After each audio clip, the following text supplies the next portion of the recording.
idea, the distribution, and everything in between. We focus on you getting your project in the can and for the world to see. Thank you for listening to the Austin Action Fest podcast.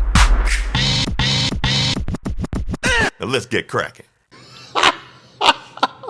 We can laugh anyway. Sorry. Ma'am, what is your name? I'm Gloria Fish. Mm-hmm. And my nicknames are Glow and also Glowfish. So, What up, Glowfish? what up? Tall people. Tall people are up. Okay. It's true. I happen to be one of them. So what is your entry into the Austin Action Fest?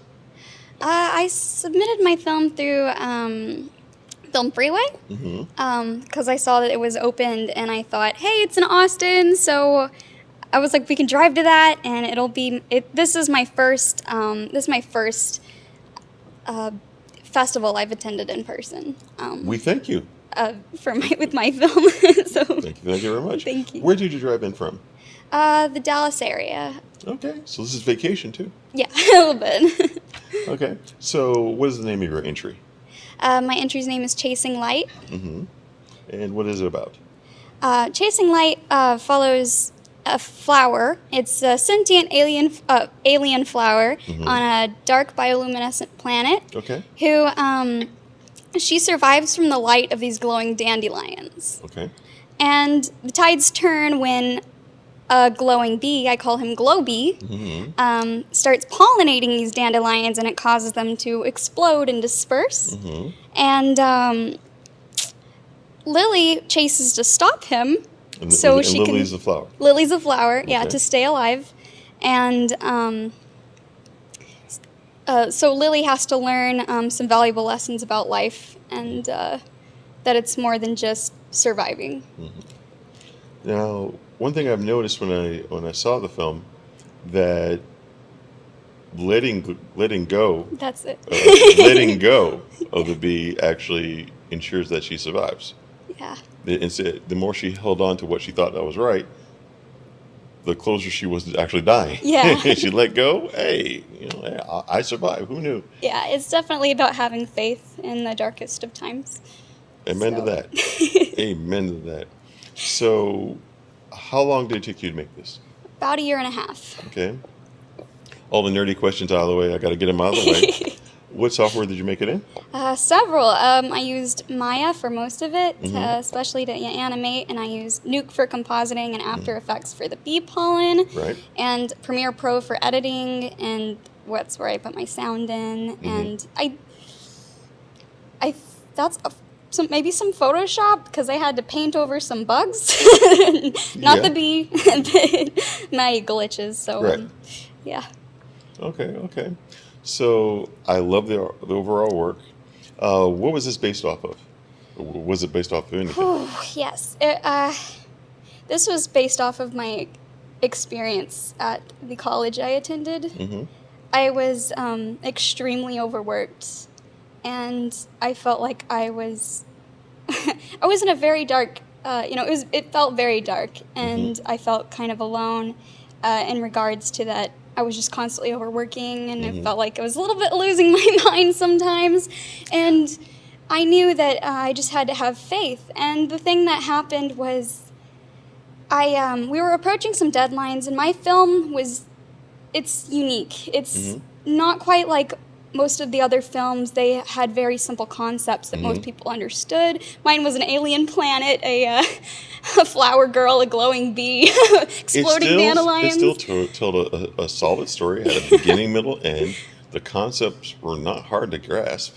That's relieving. It was a struggle in the early phase. I storyboarded it many times. I drew for a day straight one time because I had to get my storyboards done, and I actually hurt my hand. So, anyways, I was at a very dark state, and I realized that at some point, I just had to have faith and trust that if my film didn't make it through, which if it didn't, I wouldn't have been out of the program. if my film didn't pass our pre-production stage, I would be out. And part of the issue in that too is our college actually wanted me to remove my Bible verse at the end of the film, Ooh. which I didn't do.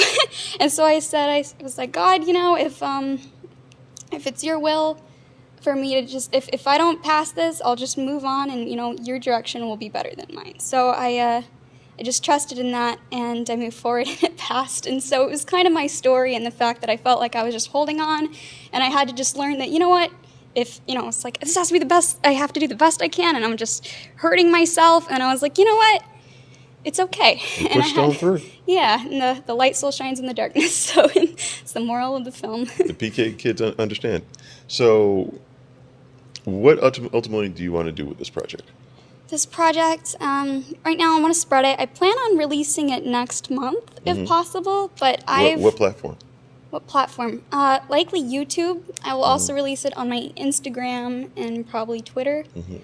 And I've also been considering partnering with a Save the Bees project, because I feel like it would help get that message across. I think it applies. Yeah. If anyone doesn't know about the situation with bees these days, please look that up, because pesticides and other things are not doing good for bees, definitely in the U.S., so definitely look at that. Yeah. Okay, so you're putting it on your website, you're putting it on YouTube, you're trying to partner with Save the Bees. Where are you going to have people point toward you? Saying build it and they will come is only a part of it. You need to advertise it. So what path do you want to go down that way? I've mostly just been advertising on social media. Okay. I don't think I have the most or I don't know about the best resources, but lately I've just been applying to film festivals to get it out. That's a good start. That's a good start. Make your plan, work the plan. Anything else you want to say to us, or have any aspirations for the future? Actually, what are your aspirations for the future? I have a handful, but God willing, I might make a show one day, but there's a lot more to it than that. Oh, yeah?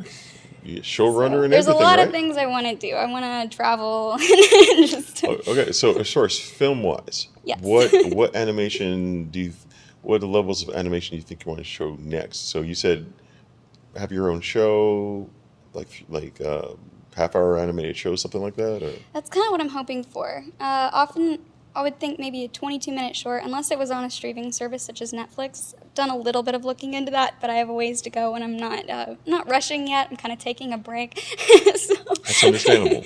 Yeah. Understandable. Okay. Well, if that's all, then Glowfish, thank you for coming to the Austin Action Fest. We're happy to have you. Thank you for having And me. guys, It's been an Glowfish, honor. Gloria Fish, holla, chill out. Thank you. Thank you.